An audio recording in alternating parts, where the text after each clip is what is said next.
Imagine pulling into your quiet suburban driveway after a long day, expecting the usual slice of American dream tranquility, only to find your hand-built pergola, a cozy 48-square-foot cedar retreat you sweated over last spring, reduced to a chaotic pile of splintered wreckage, like some petty god decided your shade spot offended the neighborhood gods. My heart skipped, then hammered. This wasn't a storm's doing or some freak accident. It was deliberate, calculated destruction. And as I stood there frozen, my neighbor Jerry ambled over, paint thinner in hand, his face pale as if he'd witnessed a crime. "Darren, man, they came at dawn like a SWAT team for squirrels," he muttered, eyes flicking to the mess. "Said your pergola was a visibility violation, or some HOA nonsense, Wilma's orders. Of course, I didn't explode right then, though every fiber screamed to. See, I've always been the quiet type in Pleasant Hills, this picture-perfect slice of middle-class America where the lawns are manicured to military precision and the mailboxes all match like obedient soldiers. For years, I'd kept my head down while whispers swirled. Folks calling me the reclusive widower after my wife passed, or worse, spreading rumors that I was shady because I worked odd hours in property management. But I observed everything, the way the HOA, under Wilma Hargrove's iron-fisted reign, turned our community into a pressure cooker of pointless rules. Wilma, mid-50s, perpetually in tennis whites and a visor that screamed, "I'm in charge," was the self-appointed guardian of standards. She'd knock on doors at ungodly hours, clipboard poised like a weapon, lecturing about bin orientations or grass heights with that syrupy smile masking her glee at catching someone out of line. "It's for the greater good, dear," she'd coo, all while her eyes gleamed with the thrill of control. Me, I'd nod politely, file away the absurdities, and wait. Patience, after all, is the sharpest tool in a smart man's kit. That afternoon, after snapping photos of the carnage, twisted beams like broken bones, I marched to Wilma's house, the one with the pristine yard and that gaudy, proud HOA president's sign staking her claim like a conqueror's flag. I rang the bell relentlessly until she flung open the door, her fake grin faltering just a hair.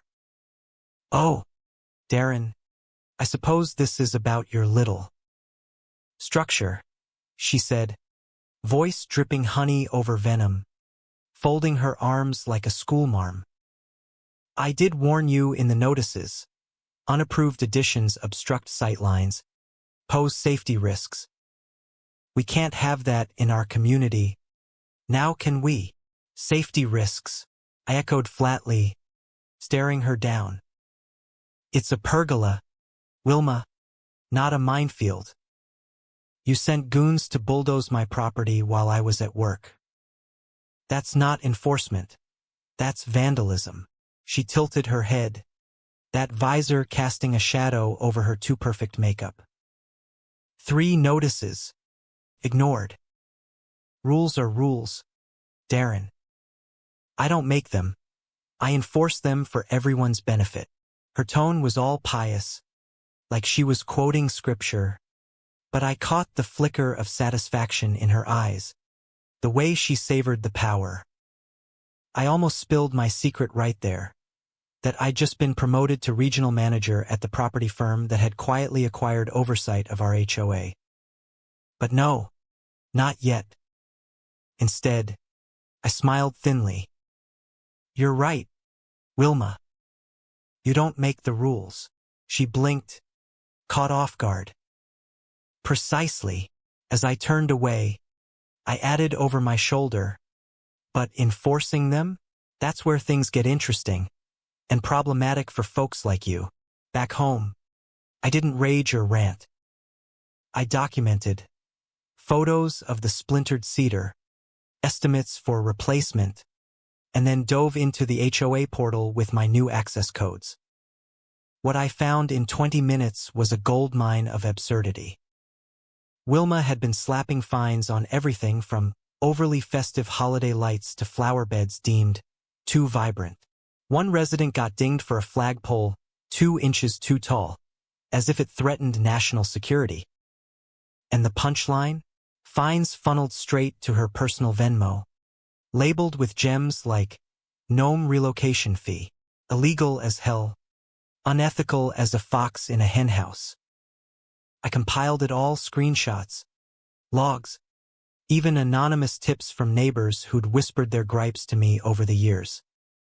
By dusk, my folder was a ticking bomb, ready for the board meeting tomorrow. Not as Darren the resident, but as Darren the overseer. The next morning, I slipped into the community center early, that drab beige box with buzzing lights and a banner sagging like Wilma's fake cheer. 7 metal chairs faced a folding table. I took the back one, folder in lap, watching the board trickle in. Wilma arrived last, arms loaded with papers and a Tupperware of her infamous lemon squares, her weapon of choice for buttering up dissent. She spotted me and froze mid-stride. "Darren, this is board only. Residents get their 10 minutes at the end. Submit in writing if you must." Her voice was clipped, authoritative, but I detected the undercurrent of annoyance, like I was a pesky fly at her picnic. "I'm aware," I replied coolly, not glancing up. She huffed, setting down the squares with a pointed clatter, but they didn't circulate like usual. The meeting droned on: sprinkler tweaks, bench repaints, block party budgets. I noted it all silently, my presence a growing itch they couldn't scratch. When resident concerns opened, I rose slowly, placing my letter on the table like a gauntlet. "What's this?" Wilma snapped, snatching it. "Leadership change," I said evenly. "Pleasant Hills is under new management, my firm. I'm the regional overseer now." Her jaw slackened, the room pin-drop silent. Eugene, the jittery accountant, coughed nervously. "Continue," I said to the board, resuming my seat. Wilma sat, squares untouched, her composure cracking like cheap porcelain. As the agenda wrapped, I stood again. Dual hats today, homeowner and manager. Yesterday, my property was invaded, a structure demolished sans due process. No emergency filing, no permits, no court order, just Wilma's whim. She interjected, leaning forward with that visor-tilted glare. "Sightline violation, elevation regs demand. No such regs in the charter." I cut in sharply. "I checked. Your document isn't legal tender." Murmurs rippled. I pressed on. "This isn't isolated. Past records show fines for gnomes, flags, decor, all paid to Wilma's personal Venmo, bypassing official channels." Her grip whitened on the table. "Lies. That's not. Screenshots, logs, statements, sent to oversight this morning." Eugene looked faint. "Plus, I filed with the county. Unauthorized demo, unlicensed contractor, misallocated funds. That's embezzlement territory." Wilma bolted up. "You can't accuse me." "Didn't accuse," reported. "Investigator hits Thursday. Prep your taxes. Those collections count as income." Eugene muttered about lawyers. I agreed. Residents had filtered in by then, word spreads like wildfire in suburbia. One piped up, "She fined my hubby for an open garage door," said it invited chaos. "Enforceable?" "No." I confirmed. Another, "Towed my kid's red car, clashed with the pallet." Laughter bubbled, bitter and freeing. Wilma snapped, Witch hunt. I uphold standards. You're all slobs without me. I let the silence sting. Standards? Fine. Fraud? Not so much. I declared administrative freeze. No finances. No enforcements till audit. She sputtered. No authority. Page 5. Your initials. As I exited to applause. I tossed back. Pergola's rebuilding on HOA dime. Permits this time. I detoured to the county office. Dropping hard copies. Clerk Mac eyed the stack. Another HOA headache? Power corrupts. Clipboard style. Stamped receipt in hand. I headed home to a taped note. Insubordination won't stand. Regrets incoming. And signed. But Wilma's scrawl. Photographed. Forwarded to legal. Neighbors dropped by with tales. Swing sets axed for wind patterns. Garages repainted under fine threats. The siege was real. But the counterattack brewing deeper. My folder hit a grant app for $5,000 beautification. Funds pocketed sans work.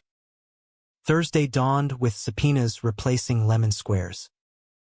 Inspector Dennis and Deputy Romero knocked at Wilma's. I watched her gesticulate wildly, visor bobbing like a deranged puppet. They emerged envelope in hand. We met later. Fake invoices. Defunct EIN, nonprofit cash to her account. Withdrawn in bits, Dennis said. HOA funds? $15,000 maintenance to her shell company. Garden Next Solutions. I muttered. Unbelievable. Fraud. Embezzlement. Tax dodge, we're to DA. Romero added. Need testimonies, fines. Interference. I had 37 ready. By afternoon, board resignations piled up, notes taped like ironic echoes. Eugene's. Potholes. Not crimes. I scheduled emergency meeting per bylaws. Wilma showed at 6:30 to a packed room, popcorn included. My slideshow lit up. Dates. Amounts. Fakes. She yelped. Attack on my character. Meredith boomed. Sit, your turn later. I presented. County probe. DA review. Nonprofit restitution demand. Venmo screens flashed. Spreadsheet ties. Wilma burst.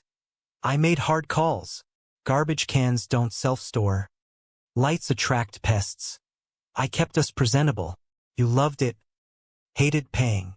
Jerry yelled. With our cash. Voices surged. Fine scrubs. Hoops yanked. Flags downsized. Parties rescheduled for airflow. Tomatoes banned. Irrigation squirreled. Chaos. I called vote. Suspend Wilma. Unanimous save her. Motion carries. Back quip. Jail her in the pergola. Laughter roared. Wilma stormed out. Blocked by Romero. Stay DA chat. Insane. Bureaucrats ruling you. Better than thieves. Meredith shot. Meeting ended. I oversaw transition. Meredith later. Could have rebuilt and quit. Then she'd linger. Smile. Thanks for hard path. Home. Daughter and I laid lumber. Taller now. Added lights. Solar. Weeks on. Wilma charged. Wire fraud. Fund misuse. False taxes. Regional notice. My ethics training. Pleasant Hills bloomed gardens. Meetings. Unity. Justice rebuilds more than pergolas. A week post-topple. Pleasant Hills exhaled. No flyers. No patrols. No target whispers. Dogs walked free of audits. Flower pots flourished unchecked. But storm clouds loomed. In the temp office, X-storage, Dennis called. Second books. Dummy ID. Links to missing contractor. Archer Pena. Complained non-pay. Vanished weeks later. I rose. Connected. Timeline screams yes, his last job here. Game changed, from fraud to foul play. Forensics hit the basement cabinets. Messy notes, vague spreadsheets, cash labor, enforcers. Tessa froze on a folder. Payna checks. Garden stamp smudge. Clear out, big league now. 72 hours. Storage unit raid shreds. Stickers. Burner phone. Decrypted. Intimidation texts. One pre-vanish. If he boards again. No contracts county-wide. Someone'll handle. Sender? Douglas Worth. Ex-treasurer fled family. Actually Lakeside under LLC. Arrested. Conspiracy. Obstruction. Disappearance suspect. Wilma. House arrested. Flushed phone, busted tank. Custody. News exploded. HOA duo probed in missing contractor. Fraud ring. Local paper. Mugs. Quotes. AG takeover. Payna's car found. Struggle signs, foul play official. Mood sobered. Memorial Garden voted for Payna's spot. Interim meet. No sweets. Just resolve. Meredith. Home again. Yes, voices heard. Oh, you stood. Payna's sister called. Thanks for push, ignored before. Gave detective info. Vowed garden upkeep. Month later. First true election. Lines. Open tallies. New board. Jerry. Teacher. Firefighter. Meredith Prez. Charter. Transparency. Reviews. Whistleblowers. Access granted. Minutes. Records. Contracts. I transitioned out. Fixed. Not ran. Last day. Pergola path. Plaque. For builders and silenced. Beyond rules. Humble. Ours. Evening. Meredith's envelope. Payna's garden sketch. Building it, Payna Grove. Nodded. Speechless. Scars lit forward, trust over fear. Worth more than structures. But here's the lingering question. In a world where community standards mask personal empires, was Wilma the villain? Or just the symptom of a system that hands clipboards to the power-hungry, true or false? And who's really enforcing the rules in your neighborhood?